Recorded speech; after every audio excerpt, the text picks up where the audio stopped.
રાજકોટ શહેરની અંદર મુખ્ય બજારોને જોડતો અને વોર્ડ નંબર 6 અને 7ને જોડતો બેઠો પુલ છે, જે કપિલા હનુમાનજી મંદિરની આગળ આવેલો છે. ત્યાં હજારો લોકોનું અવન જવન થઈ રહ્યું છે વાહન જે બેઠા પુલ નીચેથી. આપણે જોઈ છીએ કે રામનાથપરાનો એક પુલ છે, એક પુલ ચંપકલાલ હોરા પુલ છે, એની વચ્ચે બેઠો પુલ જે આવેલો છે. ઘણા સમયથી એટલે કે પહેલા વરસાદની અંદર જ ભ્રષ્ટાચારના પોપડા ઉખડી ગયા છે.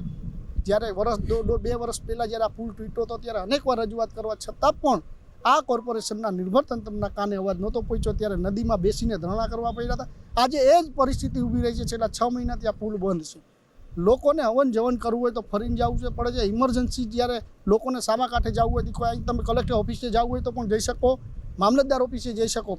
આવા જે અગત્યના વિસ્તાર છે એ પુલ તૂટેલો છે, અહીંયા કોઈ ધ્યાન દેવામાં આવતું નથી. ત્યારે આજે કોંગ્રેસના આગેવાનો અને કોર્પોરેટર કોમલબેન ભારાઈ અને ઓબીસીના પ્રમુખ એવા ભાઈ શ્રી હાર્દિકભાઈ પરમારની આગેવાનીની અંદર આજે પણ ફરી અમારે ધરણા કરવાની ફરજ પડી છે. લોકો માટે નદીની અંદર બેસી અને ધરણા કરવા પડ્યા છે. આ પરિસ્થિતિની અંદર કોર્પોરેશનના અધિકારીઓને અહીંથી સંદેશ આપી છે કે જો તમારે કામ ન કરવું હોય તો તમે કહી દો. અમે આવનારા દિવસોમાં હજી તો નદીની અંદર બેસીને ધરણા કર્યા છે.